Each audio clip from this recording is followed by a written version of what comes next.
everybody. Welcome to the Hallmarkies podcast. And we're really excited today. We get to talk with another director. We love talking with directors, and we have director Brandon Clark with us today. And thank you so much, Brandon, for coming on the podcast.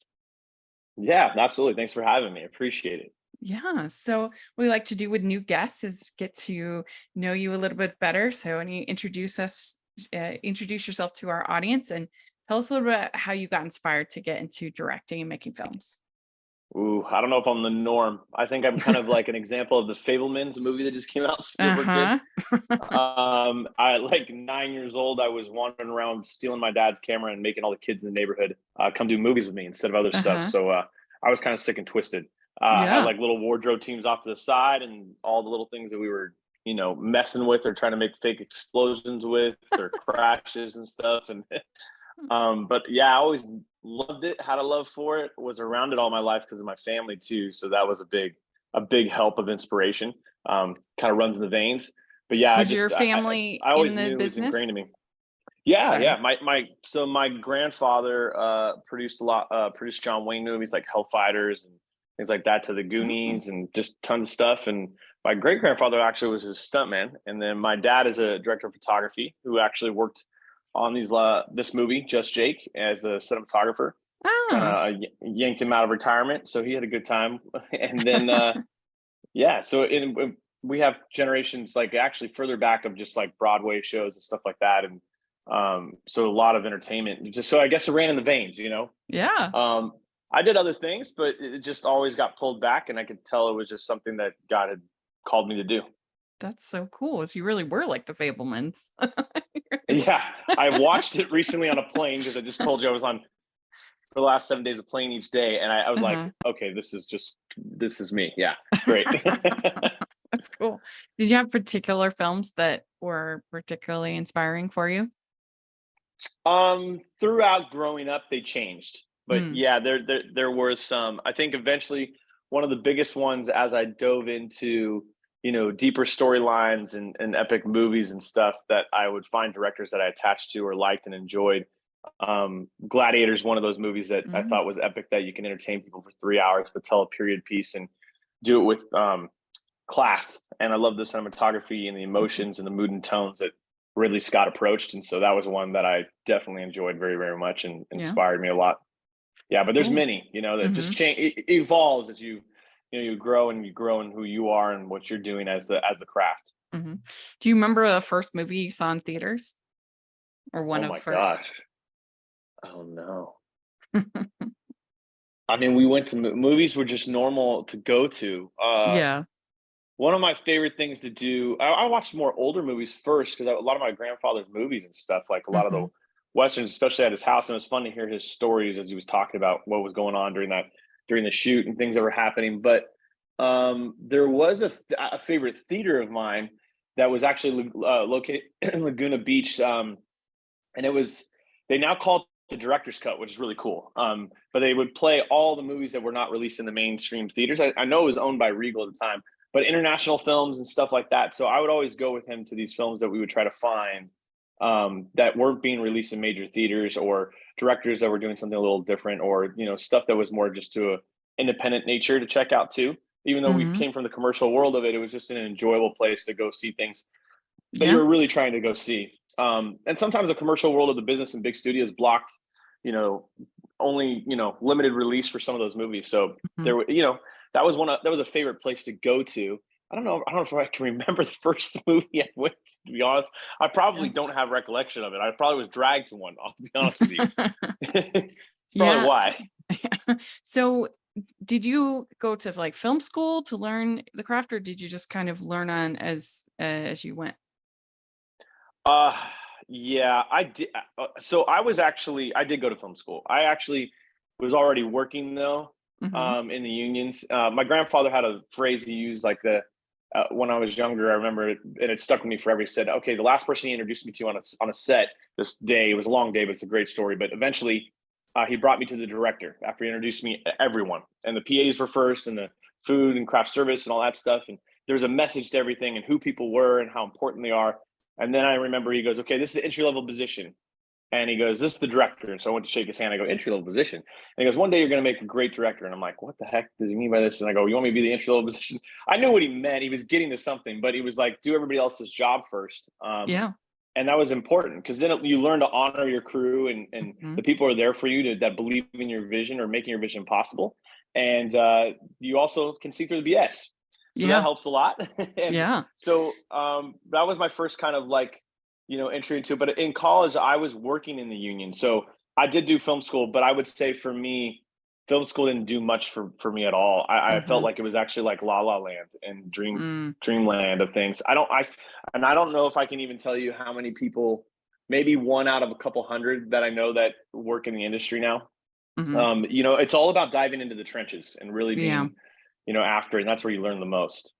I would think that that would help you as a director because as a director, you're wearing so many hats. You're juggling so many different things that having that experience actually working as like a grip and working as a camera operator and different things like that, that would help you to manage everything in the process. Absolutely. There's no better forum. And when you can do that, it, as a director, you're supposed to hone the master vision of everything, right? And Yeah. then keep track of the things for everyone else to get that narrow focus and execute so wonderfully for that one scene or that one moment. And then you break down that scene into elements and stuff that they conquer over to, and Hmm. accomplishing how to, bring it to life. But everyone has such a significant importance. And so if you've done those tasks, you learn to speak a language to them that makes the efficiency grow. Like I can speed up the time of our crew because of that, and because of that language, and foreseeing the issues and things that they would need, and plan things around that to prevent it for them and to make it easier, instead of Hmm. having to sit there and contemplate. And then, a lot of directors have no clue what the practicality is, and they're arguing for this one little tiny thing that they're probably going to cut at the end of the day, Yeah. or you could have solved so fast instead of honing on to something, and fighting through it, when there could be just a better solution. Well, especially in these movie of the week that when they're made so fast, Oh, you have to be able to make the yeah, decisions quickly. definitely. Yeah. I don't recommend this. This is for the tone. I mean, this is for the light of heart. By no measure do I recommend it for the light of heart, because it is not easy. You're pushing pages on days, Hmm. and this is not a place to start. Like, it would be better to start on honestly a big movie with where you have a lot of, or just a middle ground movie where the money is going towards the days for you. Hmm. So you have the time to fix things, do things, work on things. If you don't know how time schedule and everything's flowing, and system stuff and tricks of the trade to cut corners, or and not even set cut corners, but just know how to do multiple shots and multiple angles at the same time, and jump in series and things like that to save a lot of time, how to keep Hmm. rolling in certain circumstances that you can feel instinctively to save time. But there's so much stuff, and then cheating scenes and Yeah. locations and situations, and knowing how to get it through, and seeing your cuts ahead of time, because you can't go back for reshoots, and you can't go back, on these movies. I mean, generally speaking, but they're hustlers, and that's not. And you have low budgets. You cannot be going into OT all the time. Hmm. Hmm. So, just absolutely, these are definitely tougher. And I would say TV directors would be more successful adapting into Mm. this, forum more than others. Yeah. Did you have a whole new respect for these cute little rom-coms after working on them? After- Um, I've been used to that kind of schedule, and that Mhm. pressure and stuff.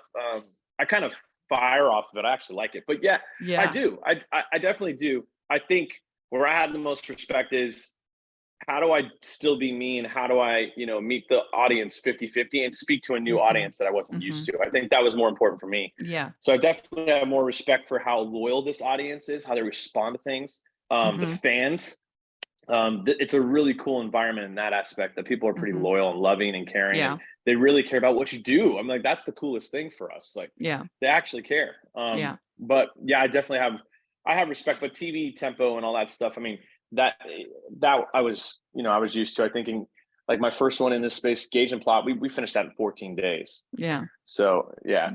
Yeah. Ho, ho, ho. We'd like to take a second and thank our sponsor for this episode of the podcast. It's the Hallmarkies Patreon. Do you love Hallmarkies podcast, especially at Christmas? Do you enjoy the holiday previews, recaps, interviews, and bonus episodes? If the answer is yes, please consider supporting the Hallmarkies Patreon. We need your help to do what we do both during the Christmas season and all year round. But not only do you help a podcast led by strong, independent women by becoming a Patreon, you get to become a part of the Hallmarkies family. Starting at only $2 a month as a patron, you will have access to our Facebook Patreon group where we talk about the movies, shows, and more all year. We also have many monthly patron watch-alongs with guests like Lacey Chabert, Natalie Hall, Paul Campbell, Mary Lou Henner, and more, giving their behind-the-scenes details of their films. As a patron, you also have the chance to provide input into the podcast and even join us at different tiers. So this Christmas season, spread some cheer to the Hallmarkies Patreon and become a member today. You won't regret it. Go to patreon.com/hallmarkies to learn more. That's patreon.com/Hallmarkies. As the director, how much do you work with the team after the actual filming is done? With like your editor and things like the music and the other elements. Is that all? How does that all come together? I'll give you an inside information. I'll give you what I do. Uh-huh. So the inside information for a lot of guys are hired guns in the spectrum. If you see like a TV original, let's say I'm just using for example, and it doesn't mean it's all circumstances, but Hallmark original, or let's say a GAC original in this space, or Lifetime original. Sure. Most of those are hired gun directors, so they're going to come in at a certain time frame. Hopefully, they get like a 2-week prep zone involved in casting. Most of the part. Sometimes scripts are planned with casts from those originals already set in stone. So they're like a hired gun. They get thrown into it. They do the shoot and cut kind of spectrum. There are some that will literally leave before post and hands off, done. Most of them will go in for basically a director's cut, and in this space, because it's so quick, is basically a rough cut. And then the producers of the studio and everybody else will actually come in to do cut, the final finish and stuff like that, just because of where the budget zones are and time and tempo. And these guys are probably moving on to other projects. I don't do that. I care too much. And I think music is so essential. I think editorial is everything, down to the very, very specific moments and everything. I think it would drive me nuts, like ruin the movie I shot if I didn't. So I'm really grateful that I'm independent and I'm able to stay through the entire process. So on ours, Brian Bird and I finish out the entire process all the way to the very, very last second final cut. Every trailer, every approval, every little thing, just to kind of give quality of care, and get the nuances and get to the movie that we actually shot. I remember on Engagement Plot, I had an assembly cut and then a rough cut sent early because they're used to that kind of tempo, and people freaked when they saw it. I didn't see it. And once I finally got to see it, I was on to something else. I was like, that's not even the movie I shot, guys, relax. And when we went in, all of a sudden the final cut is a whole different movie. Oh, interesting. And that's the power of understanding the big vision all the way through. And when these movies, and this is where you get the most respect, is know what you're shooting. Because once you know what you're putting together, and if you know it in your gut instinct and you see the vision, just execute it out, because these are fast and turnovers. Because an editor can shift your entire movie that you shot in quite a way. Now, I've been hired guns where you just create a great opportunity, multiple angles and situations, and back everything up. But that comes more from like a job to execute kind of thing. So I hope that answered that. No, that was good. So all 3 of the Engagement Plot, Camper, and Just Jake were all shot in Colorado, correct?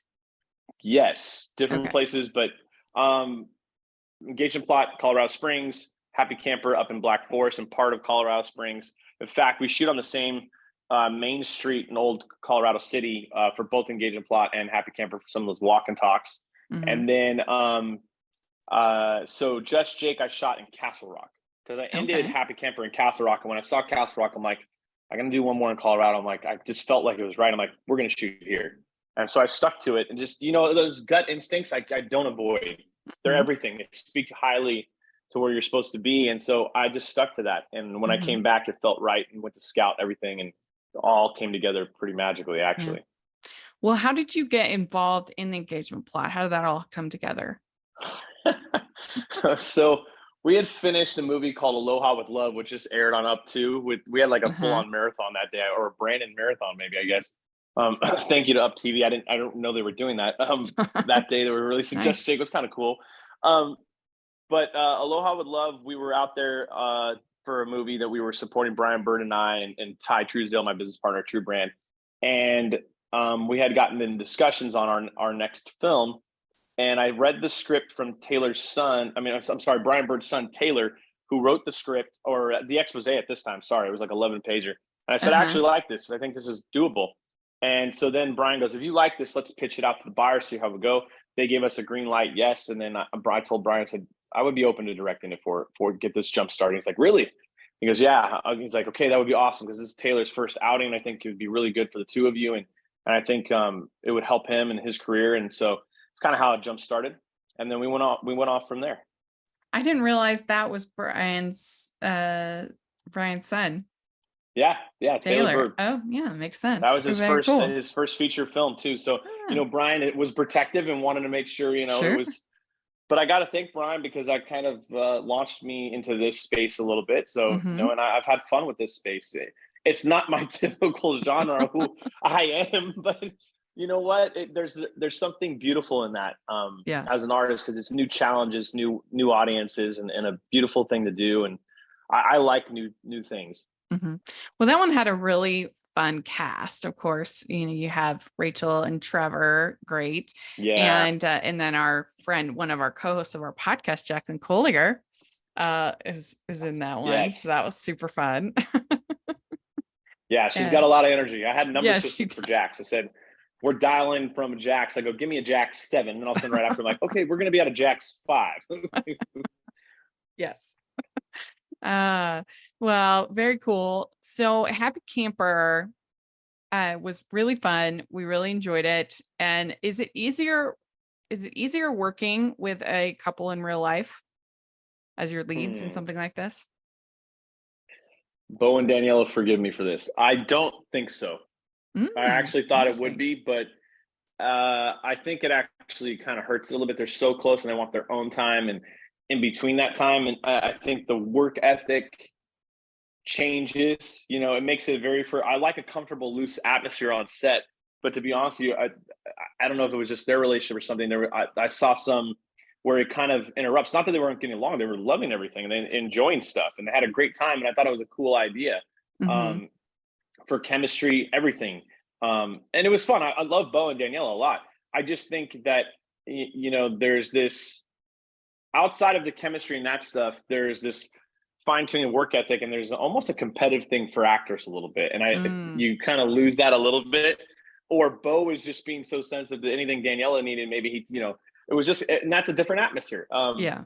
But the other thing, there was the upsides too. So, well, it's interesting because we've said this a lot of times, that many times couples in real life actually don't have that great of chemistry on screen. And I think it's because it can't happen. It's because I think there is that relaxed, they're so used to each other, and people that aren't as familiar, which there's like a little bit more of a spark, I think sometimes. But with them, I did think that they had really nice, it did translate to the screen to me. And Thank you. That was one thing I never want to lose. It's one thing you never want to lose. I will say this from an inside perspective. There's ways, even if two are not getting along, because I've had that too, or, just not, the chemistry just quite isn't there. There is a way to adapt with the actors in moments and single-handedly do that and move from the eyes and perspective, but also the way you shoot it is powerful to the emotion. So the audience will feel it, and that chemistry will be driven. So I pushed that envelope with them a little bit. They were definitely comfortable with each other, obviously, big time. Yeah. But that's what these movies are about. You want to feel the heart and the chemistry of it all. So you just figure out in every situation what's the best execution for the greatest result. Yeah. Well, we also had Kier on the podcast. We really liked him. Yes, we really liked him as the wrong guy in this one. He was very, I thought, funny and very good. Yeah. I think I love Kier. He's a great guy. How I met Kier? Did he tell you? I can't remember. I'm such an instinct person and gut feeling. I just see things and the potential of it, or just see the vision ahead, I guess is the best way to describe it. Yeah. I was at the wrap party for Engagement Plot. Kier is Andy's husband. Yeah. So Andy played Kelsey in Engagement Plot. So we're at the wrap party for it. I shake his hand and I'm just looking at him and then talking for a beat. And I just weirdly got this vision. I'm like, this guy's my next guy in something right now. Yeah. And then all of a sudden it worked out beautifully. Brian was like, wait, we don't even know how he is. I go, just trust me. Sends in tape. We compare it to the 70. I said, dude, he goes, well, there's just one other guy. Like, I said, no, still not here. There's way more potential here. I go, it Yeah. doesn't matter if they're at the same level on video. I want this. And Kieran and I just got along so great. He ended up doing a great job for us in Happy Camper. That I brought him in on Just Jake and thought it was even more fitting because then you can write for them, as you get to know them better. And as I get to know more actors, even personally just hanging out with them, you can drive things right away. And then they're on my mind. So when you're doing rewrites or casting, you start to drive their strengths forward and pick up on their nuances and things. And so you can write for them really easily. Yeah, I think that he has big potential. I was asked recently who I think could like blow up and in these movies, and I think he totally could. I think he's super charming. I had a lot of people at our Just Jake premiere thing and watch party with my executive producer Lori Overhaul. Thank you, Lori, by the way. It was literally people coming up going, when is he going to be a lead? And I'm like, really? I'm like, okay. Now that some of the guys are like, oh man, I like him as the quirky and sidekick or good friend. And he had a bigger role in Just Jake, which I definitely think that appeals. And you need the comedic relief and timing too. But that would be a completely different approach. And I'm sure Kier can pull it off. No problem. Yeah. We'd like to take a second and thank our sponsor for this episode of the podcast. It's the new novel, The Fairest of Heart by Karen Wittemeyer. Hallmarkies listeners, don't miss this 30% off deal from author Karen Wittemeyer. Rediscover the classic fairy tale of Snow White with a Western twist in her new novel, Fairest of Heart. In this enchanting tale, beauty has been nothing but a curse to Penelope Snow, and when her beauty is discovered, her mistress arranges her disappearance. Texas Ranger Titus Kingsley is assigned a robbery case tied to Penelope, and all evidence points to her, but he might be convinced that the fairest woman of all has a heart as pure as her last name, if only he can prove it. Purchase Fairest of Heart for 30% off and free shipping at bakerbookhouse.com. That's bakerbookhouse.com. Do you have plans to make more in Colorado? Is that something that's going to keep happening, or it sounds like you're going all over the place? I have a TV series here in Nashville. I'm actually in Nashville right now. I'm going to do my next one here. And then I'm probably going to do a limited scripted series right after here. It's kind of like what you saw, like how they did The Offer or The Queen's Gambit kind of thing. We have another book series and stuff, but I'm actually opening up to think about to go to multiple places. Now, Colorado's been great to us and I can go back at any time. So it's always in the thought process about going back there and, shooting there. I have a great crew and team. Larry Douglas and Access Media has been great to us, and their whole team, his son, Chris Douglas, who's my A-camera op, they're all awesome people. My gaffer, my team. And, that's the hard part for me is like that team gets to know me and then we train them up and we become a family and it becomes really efficient. I think you can see it in Just Jake, and that helps me with my timing and my language to everybody, and it's faster and they can see my eyes and know whether I like what I really want. And, anticipation, and Chad, my awesome dolly grip, because man, do I live on the dolly. So those guys, throw out to them. I mean, I would love to go back and maybe I can bring them to where I head to, but because you build a family and a trust factor, and you start to, iron sharpens iron, and they start to become your backbone to everything, the spine of what I do. And look, as directors, we're the most selfish people on the planet. We're asking everyone to be there for our vision. So it's nice. You want to have a family there to support you and really know the real you too. So well, it's kind of nice for the viewers to have Colorado in a break from Canada, Vancouver. That's what we usually get, is Vancouver. I'm a big proponent on shooting in the States, so I'm constantly trying to keep that going as much as I can. And if these states keep helping, Tennessee and the film commission here has been awesome, really fast too, just like Colorado has. The more enticing they can make it and everything, the more we will just come and go make projects for sure. So with Just Jake, was it difficult integrating the musical elements? Was that hard? Because it's kind of another layer of, you've got to record all the songs and you got to all of that, the performances. Was that challenging? I think for most it would definitely be. I love music, and I think music is an extreme enhancer of emotion. And it can either hurt a movie or uplift a movie and boost a movie. But I wouldn't say it's harder. I think it's just more work. Definitely more work. I mean, we had to write the song we wrote the song about 3 weeks prior, and I needed the song written in a certain amount of time so that one, it's we can get the pre-recording done to play it for the movie and stuff, and then play to it and everything like that. But also get the rehearsals in, because we did a lot of live performances. I wanted this movie to be very organic. All the guitar you're hearing is real. The live singing is real. It's all very organic and authentic to songwriting in Nashville, and that's what I was chasing. But you know, there's something powerful in this, and I believe writing to a movie is great, like a movie is writing to a song. So this movie, I wanted the song to write the movie and the movie to write the song. Yeah. And I felt like there was a beautiful orchestration of that. And so it was just more work in the beginning and prepping out. But we came in real prepared. The boys and I just had so much fun writing the song and, you know, preparing for everything. And it gives you excitement to know there's this like driving theme and everything throughout. We had so many strings that it changed the way that I composed. Now it was way more work because most of the composing, I wanted piano and get a little Thomas Newman effect and some things that were there. And Ryan DeRico did a great job. But it also gives you really good direction on the moods and tones that you're gonna put into. So I just say it's more work. I don't know if it's harder, because at one point it just gives you more direction. So I don't think it's harder, because once you get past the certain elements and you figure out where you're going, it's kind of gives you more confidence in everything you're doing. You have solid direction where you're headed. Was Rob involved pretty early on in the process? Was he who you initially had planned as first casting? And I know he wrote some of the songs himself, or was involved in the writing. He was involved in the writing. Yes, he was involved in the writing. Rob and I had some discussions like probably 2 months out. I originally was going to bring in possibly Trevor Donovan and you know, approach that whole thing. And then Trev got busy on Dancing with the Stars. Things are just meant to be. You know, God just had a plan that was so great that, you know, I looked at it as going, okay, that's good for the space. But Trevor and I had great discussions, and he knew. He's like, yeah, I mean, Rob's a songwriter. It was a good fitting relationship for Rob and I on this piece, and how we related to Nashville and songwriting. So it was very organic for him because it's part of his life. And that I wanted that authenticity in this movie. But he was involved, you know, months prior, having conversations. I reach out to everybody, have deep conversations prior, and build the storyline with them so they're living this out. And Brittany Bristow, like we've had incredible conversations. She loves filmmaking, comes from a filmmaking family. So I'm able to speak to her in a totally different language and really dive in deep to stuff, from wardrobe to compromising certain corners, to building the characters' nuances the whole time through, to really get them to have an understanding of who they're playing and their roles that they're playing. But yeah, Rob was involved pretty early. Yeah.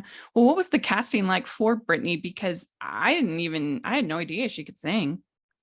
I don't think I've ever seen her sing in a movie. So that was I kind of took an instinct feeling, and I was building the movie where I wanted it to be touch of Star Is Born. And I wanted originally there was no female voice in this. So I wanted to have her as an artist and a singer. And as I approached it, I was like, Britt, I have one question for you. Can you sing? And she goes, yeah, I can. I used to do musical theater, but haven't done it in a while. And so she was really nervous about it, but she was totally open to getting outside of her comfort zone. Said, Brandon, I completely trust you. I want to do this movie. It sounds like it's fun. What a great challenge. I said, that's what I need to hear.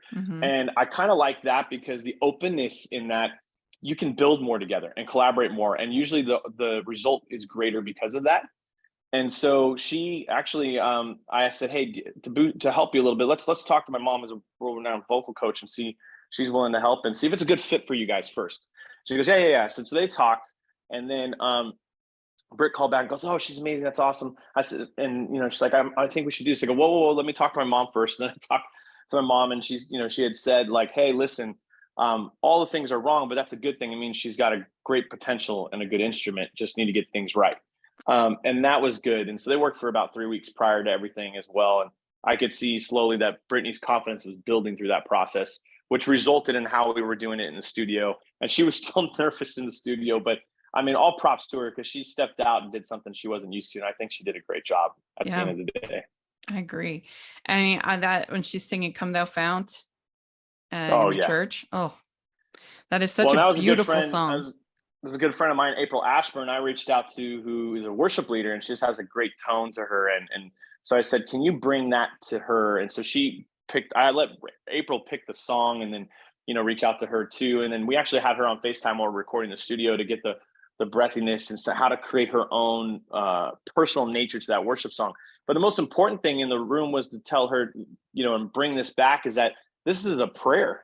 at the Yeah. end of the day. So intimately live in this and bring it out as your own unique language to the King of Kings. Mhm. And you could see that come to life when we were doing that. Yeah. It was really good. And I mean, was that challenging to figure out how to integrate the faith elements of the movie? Because because that can be very heavy-handed and not great. And in this one, I felt like it was just right as far as that part of the movie. I'm incredibly blessed to hear that. You know, I'm trying to say this with my whole heart and I mean this kindly.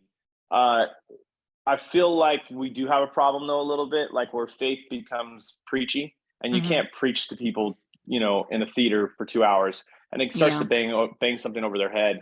And I feel like we live in mediocrity with that. So then it comes across corny or a little Yeah. offsetting, and it doesn't fit to the story organically and authentically sometimes.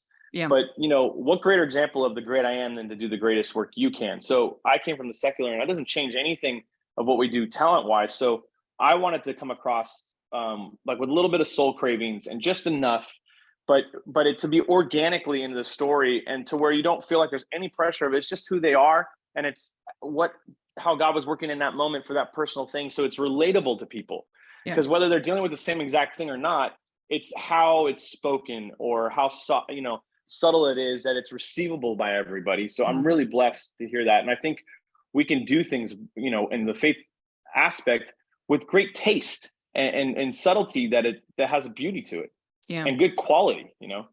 Yeah, because the problem comes when the focus becomes more on the ministry That's right. That's how you over put it in the a box. story.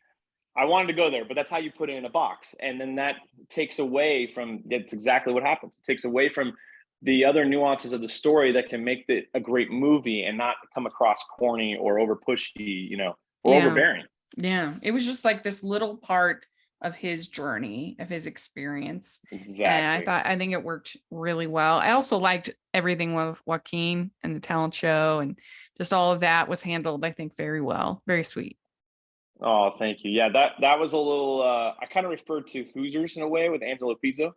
Mm-hmm. There was a character, Jimmy character, that softens her heart towards the Gene Hackman character, and so we use that Yeah. kind of example. It's like my struggle with these movies was, and especially in this particular script, the original script was, why is she going to forgive this guy so quickly, or how is she going to soften towards him? Mm-hmm. And Joaquin is the catalyst. This kid, so we added this kid a character, and man, what a special story that was. I ran into that Bryce at a spot that we shot in, ironically, as I was scouting. He was playing that night, and I was like, this is the end of my movie, and we're gonna rewrite scenes for this room and take away walk and talk to make this the home community music kind of cool vibe that's brings us back to the roots of this town.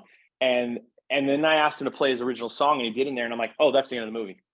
And that's the song you hear at the end of the movie at the second ending and stuff. And Oh, well, that's his the song. kid, yeah, and I didn't Bryce is realize that. extremely talented and just a total godsend that I was in there that night to see him. But you have to listen to those things. That's the thing. Yeah. Is like you just know that's right. That's the move. Dump everything else. I think we Mm-hmm. hold on to things too much, and stories get contrite because you're just trying to grasp it, and then you're holding on the words on the page or the way the script is, and you're afraid to move things and go, no. There's an orchestration happening behind everything we do. And when you're listening fervently, great things Mm-hmm. can happen. So yeah, that was one really Yeah. cool thing that happened while I was scouting. Well, and I was just really glad that we didn't have the scene in a lot of these movies where like he's giving the concert, the presentation, or whatever, and then he's like, I have to leave. Like I always hate that so much. And instead, it was just like he was just there, and we're like, yeah, Yeah, exactly. And that's the so thing is good. like, I was like, I need to have his entry be a surprise and Yeah, yeah. also leave you just slightly hanging, not too much spoon feed that he's in Nashville, but you don't know what's really happening here in Nashville. Mm-hmm. Did he stay the whole time? Clearly he did. And obviously he wasn't there at the concert, and then he comes up to, help Joaquin and everything like that. Yeah, But yeah, no, it's extremely important. When you spoon feed that, you lose that emotion and that, yeah. I heard in Lori's watch party, everyone cheering in that moment. I'm like, okay, now you know that you hit the right key moments. We'd like to take a second and thank our sponsor for this episode of the podcast. It's the Hallmarkies merch store. Are you looking for that perfect gift for the postable, hardy, or Hallmarky in your life? What about getting that t-shirt or hoodie that will help you stand out at your next holiday party? Now is the time to check out the Hallmarkies merch store. Full of festive designs by artists like Jessica Miller, Carrie from Hallmark Comics, and more. You can even have more than just shirts, but totes, cell phone cases, notebooks, mugs, and more. And it isn't just Hallmark. We have designs for Anna Green Gables, Man from Snowy River, The Nanny, and more. Every purchase at the merch store goes to help support the podcast and allows us to make the great content you know and love. There are frequent sales, so go to tpublic.com/stores/hallmarkies or see the link in the description. That's tpublic.com/stores/hallmarkies. It doesn't feel authentic, of like bad business, like, okay. Exactly, right? But yeah, The formulaic structure. Yeah. And I think that Taylor did a good job with the script in general. Because like her behavior towards him, I think made sense. And that, she'd moved on with her life, but there was still like that little bit of a grudge, but not like unreasonable. I don't know. I just felt like her character made sense to me.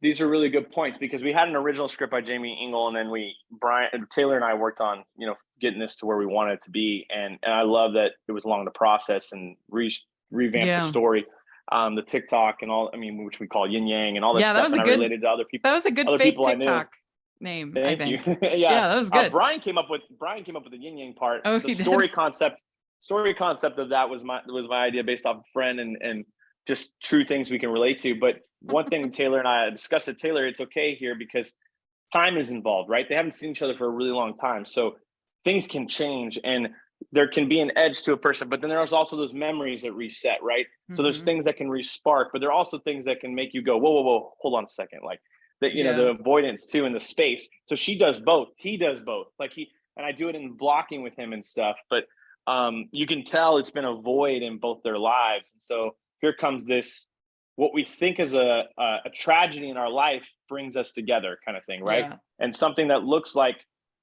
something has gone wrong, and we focus on the problem of the situation, yet God had a different plan in this whole thing to orchestrate something beautiful. He was using something bad we thought was bad for good, in the play of it all. I also appreciate that the big conflict wasn't, we live in different places, because I'm so tired of that, because there's nobody, if you found or refound the love of your life, you're going to be like, sorry, we live in different places. We can't be together. Like, what? No, of course you just figure it out. Like you would just, I don't know. I like that. For most, yes, absolutely. I'm just going to write my songs here and I'm just going to play music here and it'll be great. I'm like, yes, that's absolutely what you would do. Deeply trying to add more depth to characters and situations and things, because there's such a formulaic structure across these sometimes. I'm like, no. Let's add more, and Brian's been real open to that, and Taylor did a good job at adapting that, and I'm really glad I was with him along the process, because we got to a shooting script quicker, and Taylor was really easy to communicate with and talk it over and review, and he's so good at getting the drive lines to the page. Like there's a scene where I was like, I called him one day, I was like, I think it's in act 1 with the sister, and I wanted the sister to have depth. I don't want these flat characters, so I was like, bro, you have a great scene. Because we need to go on the porch with the back history of the family, and the setup is great, but it's so great. We need more. I want our lead needs to be a little bit hypocritical too in her life to show that family's been there for her. And that's the root of this all. Jake is just fearful of having family because he's never had any. So he abandons himself because all he knows is being abandoned. Yeah. But she abandoned herself from the family going through what she did with him, and the sister being his voice of reason. And he's like, yeah. So, that's a really important, scenes can't just be scenes. You have to place them to earn dialogue and to earn situations. Yeah. So when you're going back through these, and I think a lot of times these scripts are pretty flat, and, that's just the space. They let, people want to feel happy and have a great time and hope and all la. Well, we love the formulas. Obviously, in this case, the second chance romance. Totally we love them, and they are great tools for then telling a compelling story. It's all about what you do within the characters and making the actions within that formula feel authentic. I Right. mean, people denounce tropes as if they're like some kind of bad thing, but they're tropes for a reason, because they work and we like them. Yeah. You Yeah. watch them because you know the result, right? Like they're Yeah. at least the ending result, and you can't wait for it and you love it. But the more Yeah. we can play the heartstrings in between the gaps, like Mhm. our 9-act structure and bone structure is there the whole time. But playing Right. those heartstrings and the gaps and stuff is the powerful motion, and adding more Mhm. depth to these characters, and creating more organic situations. As we say as writers, like primal reasons to get Mhm. to something. I love Yeah. how I read these sometimes and I'm like, why is he here? Why are they there? Yeah. Wow, okay, this is just Yeah. happenstance. Like, I mean, and we're actually sometimes, leaving multiple lives. yeah, and sometimes the story can be ridiculous and crazy, but if there's enough Yeah, chemistry and fun, then it's enjoyable. of Where course. like fake fiancés and other things like that, nuts. But like if I've it's done all that. done with the right way, then it's great. It's great. I don't know. It must be frustrating though, because so much of these rom-coms is their success is somewhat ephemeral, in the sense that like I'm sure on paper, it can seem like, okay, this is going to work, and they've got the chemistry is going to work, and then it just doesn't translate to the screen for some reason. And that must be so frustrating. But in the case of particularly, I think Just Jake, that chemistry was definitely there and it really worked. I thought the casting was the strongest, and the music, but that the casting really worked for these two. Oh, thank you. I appreciate Yeah. that. Yeah. I mean, Yeah. that's my job, is to bring that to life. Hmm. The page can come as flat as it can be, but my job is to bring breadth and brevity Hmm. and uniquely define them and bring them together, Hmm. but also just the execution overall so that you can live it out. Hmm. And the vision of it and the tones and the moods, so that Yeah. all that brings life to the page. I'm curious about sort of the process of it all. So you do your shoots during the day, and then do you look at the dailies and say like, this is a good one or whatever, or is that up to the editor, or how does that all work? So normally I would. On these, we don't have enough time. Hmm. So, the way that I process, I have my script supervisor next to me. I've been known to have a very handy sign language that I do at the monitors, Hmm. that gives him good, yes, very lock in, take it, all these things, no, absolutely not. And I have all the sign language that he'll do. If I'm by them, I try to be by my actors as much as possible. And then I'll come back just for him for cuts. Hmm. So I'm cutting in my mind for him. So that way that's being delivered with notes very direct and right to the point. Hmm. But I know what I got. I think for some that's harder. They're going to need to go through dailies and see stuff, especially if you're first starting out Hmm. directing wise. But I'm confident knowing what I shot, and I Yeah. remember everything I put to the table because I've saw it beforehand and I visually see it before I do it. So I already see it, before. Not everyone does. So a lot of times, yes, you are correct, and there's a plan to see dailies at night. I mean, the following day, you're usually one day late coming in and Hmm. checking and scanning. On these, because of the time, I don't do that. Instead, I move on to the next thing, and I'm writing my notes for my actors and my next day plan, and for my team, so they Hmm. know. I have a little black book I keep of my personal notes of the shot list and stuff. And then if I make changes, I usually put it in there. Sometimes I may not quite get to all of them, but I know and I can feel it and I know where it's at. That when I get to the post house, I'm like, yep, no, guys, this is not what I shot. I have this, this, and this. I have this and this and this, and I Hmm. don't need to have some notes. But people are all different. Everybody has a different way of working. Yeah. Mine's just instinctive in vision, and I see everything. So some people definitely need that written on the page and to review dailies and write notes for sure. Hmm. Or they Hmm. may see a different cut they didn't originally see. Hmm. That happens too. I've had that happen with me too in the post house and stuff. Um, Mm. and you have to be open to that. But for sure, definitely that is one of the processes for sure, Mm. So especially if you have more time. when you're putting it together, you might see like, oh, that person's coverage was actually interesting or different, or yeah, that you want Yeah, to go yeah, with. absolutely. Yeah.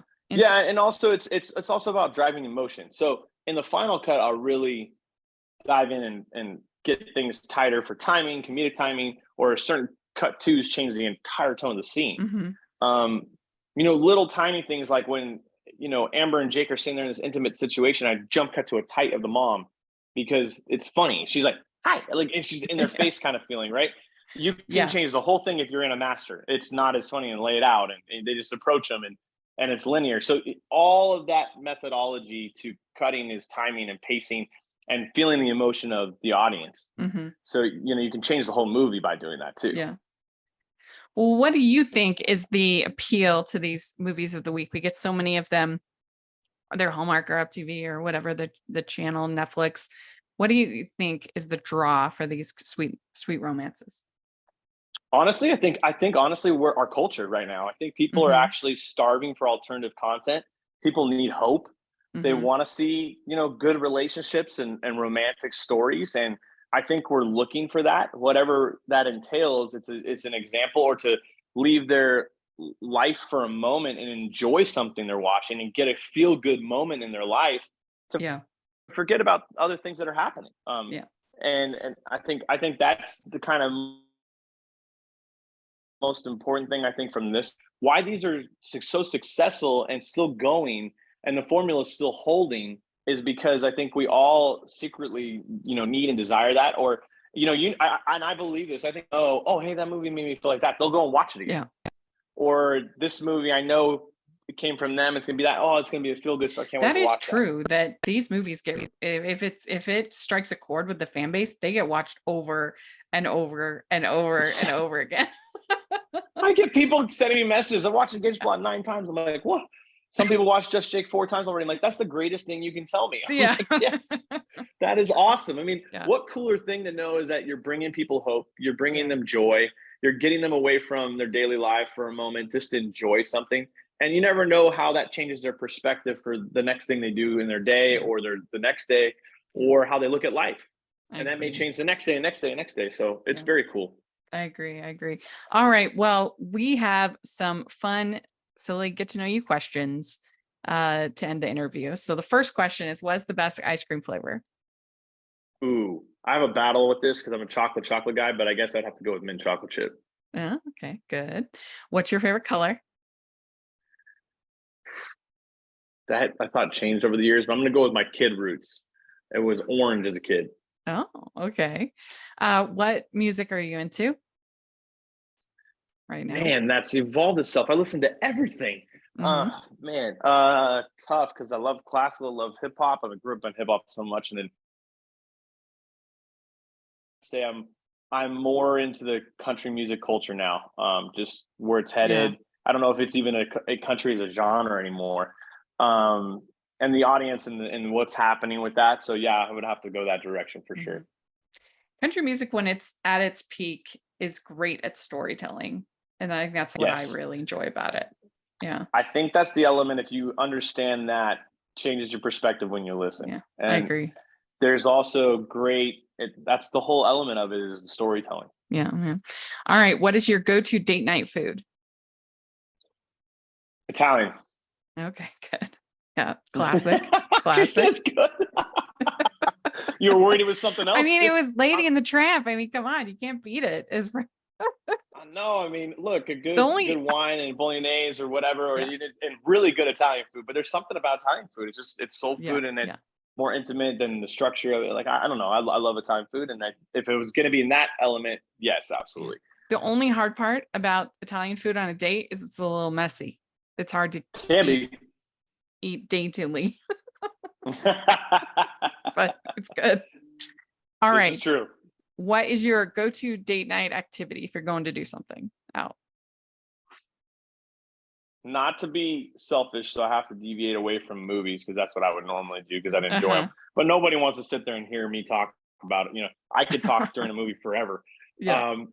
Yes, so I have to refrain from that sometimes. I mean, that selfishly for me would be it. But Mhm. I'm more of like a location perspective. So like go to a cool spot, hang out, have a nice view, that Yeah. kind of stuff. That's why I say like the Italian food or something like that, and atmosphere. So Yeah. somewhere you can walk around afterwards and talk and continue to get to know one another, that kind of thing. Whether it's like cool city lights or nice pathways or by the beach and stuff like that. That's my MO. That sounds good to me. All right, which do you like better, dogs or cats? Dogs. Okay, good. Which do you like better, beaches or mountains? As my dog's right up here. Ah. Oh, that's tough. You can't do that to me. Oh, they're both God's greatest creation. the answer to this is I live by the beach and love snowboarding and skiing and grew up all my life and we have a cabin, a family cabin in Mammoth. So that's a battleground. I don't know. I guess I would have to say the beach because I'm there all the time. So probably why I picked that as home. But honestly, though the mountains are kind of my escape more even. Yeah.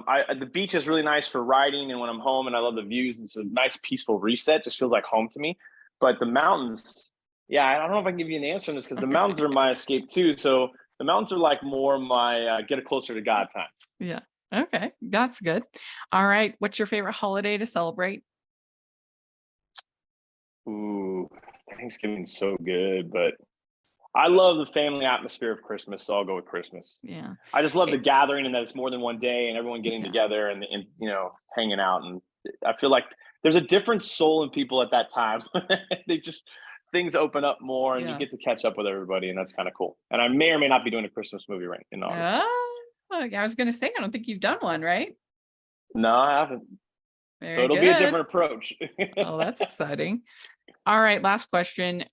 What is your favorite Hallmark or romantic movie? And you can say one of your own if you want. Okay, that's good because I don't really watch them. Yeah, I'm a weird one for asking this. Favorite romantic movie that was tough. There's some really solid ones. Yeah, I mean, you can say See, like a because classic, like Casablanca. I'm like more of like a Sleepless in Casablanca is one of my favorite movies of all time. Wow, thank you. You're gonna take it right out. And if I went more modern, I would say, well, even Pride and Prejudice is very good. I love the way Joe McKnight shoots. That's coming from a directorial kind of thing though too. Yeah, but I love Casablanca. Yeah, I mean you stole that right out of my mouth. Wow.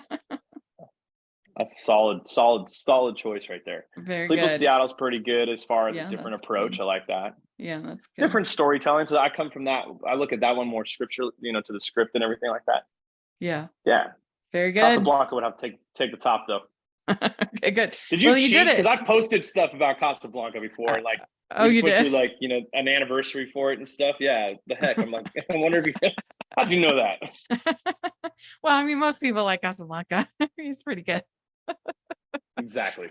And you want something that surpasses time when you make a movie too, You can always watch.